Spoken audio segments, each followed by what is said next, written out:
Donc on est en Polynésie, Tout à fait. à Moorea.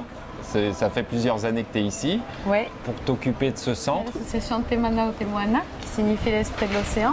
Et on gère entre autres, parmi nos missions, qui sont l'éducation, la recherche et la conservation, on gère une clinique pour tortues marines. Aujourd'hui, on ne peut plus toucher les tortues. Elles doivent être dans leur habitat naturel, c'est ça? Voilà, elles sont protégées. Il y a une loi qui les protège depuis 1990. Donc là, on est vraiment dans une clinique de tortues. Voilà, comme un hôpital. Donc on va récupérer des tortues qui sont malades, blessées.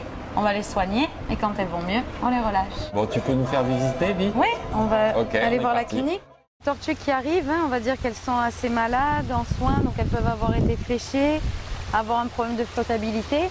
On va les recevoir et les mettre dans les petites nurseries qui sont là-bas, avant de les mettre dans le bassin central, avant de les relâcher. Donc c'est le même principe qu'un hôpital. On vient, on se fait soigner et quand on est guéri, on est relâché en milieu naturel.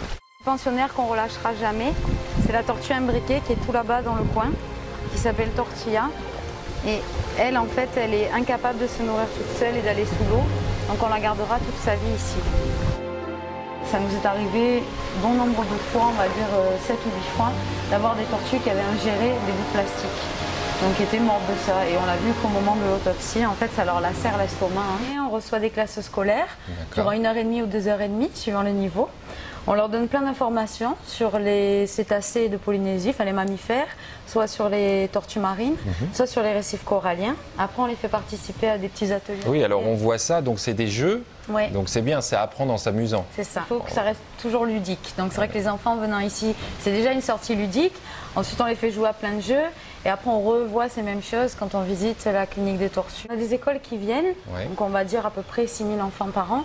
Mais c'est vrai qu'il y a beaucoup de classes qui ne peuvent pas venir. Donc c'est aussi donner des outils pour qu'ils puissent travailler en classe les thématiques qu'on développe nous ici. Donc dans ce cas-là, c'est vous qui allez... Alors ou c'est nous qui allons, ou on leur crée des outils qu'on leur donne. Comme là, en fait, avec la malle ONU, la malle pédagogique ONU. ONU, c'est tortue en tahitien. Donc c'est une malle pédagogique qui, elle, se déplace dans les écoles.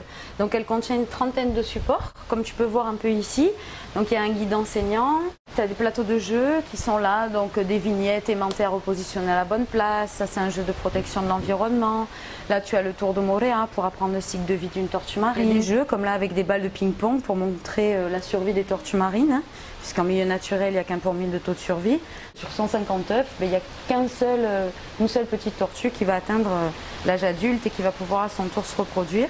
Alors Vi, super, vous faites tout pour effectivement les petits-enfants de Polynésie, c'est génial.